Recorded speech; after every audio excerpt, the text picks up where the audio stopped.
গেল এবং বলল, আপনি কে আর আমাদের পূজা করতে অসুবিধা করছেন কেন? আমাদের পূজার সময় কি এমন আওয়াজ করছেন যা আমাদের রাজা সহ্য করতে পারছে না? খাজা মঈনুদ্দিন চিশতি রহমাতুল্লাহ আলাইহি ভদ্র নম্র ভাষায় বললেন, আমার নাম খাজা মঈনুদ্দিন চিশতি। আমি আল্লাহর বান্দা। আল্লাহর হুকুমে রাসূল সাল্লাল্লাহু আলাইহি ওয়াসাল্লামের নির্দেশে এখানে এসেছি। হে প্রিয় ভাই, তোমরা কুসংস্কারের মধ্যে পড়ে আছো। এক আল্লাহ ছাড়া কোনো ইলাহা নাই এবং মুহাম্মদ সাল্লাল্লাহু আলাইহি ওয়াসাল্লাম তার শেষ রাসূল। আমি তো সেই মহান আল্লাহর হুকুম পালন করছি। তোমাদের তো কোনো অসুবিধা হওয়ার কথা নাই। তাছাড়া এই মূর্তি তোমাদের কোনো উপকার করতে পারবে না।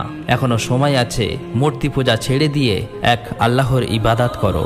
এই কথা শুনে সৈন্য বাহিনী বলল, দেখুন, আপনি এখান থেকে চলে যান, নয়তো আমাদের রাজা জানতে পারলে আপনাকে অনেক ক্ষতির সম্মুখীন হতে হবে। এই কথা বলে সেনা সৈন্যরা আবারও রাজদরবারের দিকে ফিরে আসতে লাগলো। রাজদরবারে এসে রাজা পৃথ্বীরাজকে সমস্ত কথা খুলে বলল।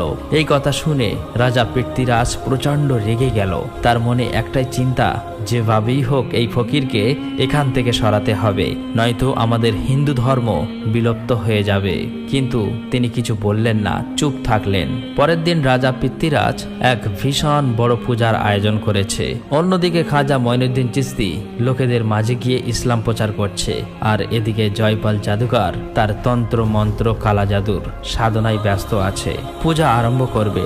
ঠিক ওই সময় আবারও দূর থেকে ভেসে এলো সেই একই সুমধুর আজানের ধ্বনি। এই আওয়াজ শোনা মাত্রই তারা রেগে লাল হয়ে গেল।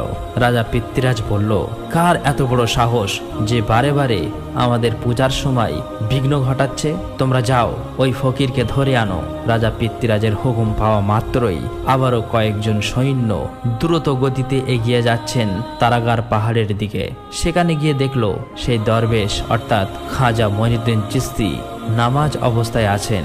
আসলেই তারা জানতো না তিনি কি করছেন, তাই তারা সেদিকে এগোতে লাগলো। খাজা মঈনুদ্দিন চিশতি সালাম ফেরালেন এবং দূর থেকে বললেন, তোমরা আর এগিয়েও না, ওখানেই দাঁড়াও।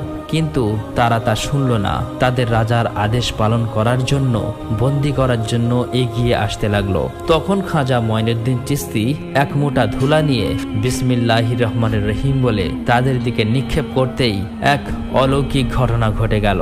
তাদের মধ্যে কেউ বা বধির, কেউ বা অন্ধ, কেউ বা চিৎকার করে উঠল।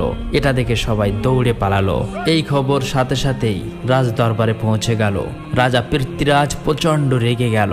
সে বলতে লাগলো, কার এমন সাহস আমাদের মোকাবেলা করার?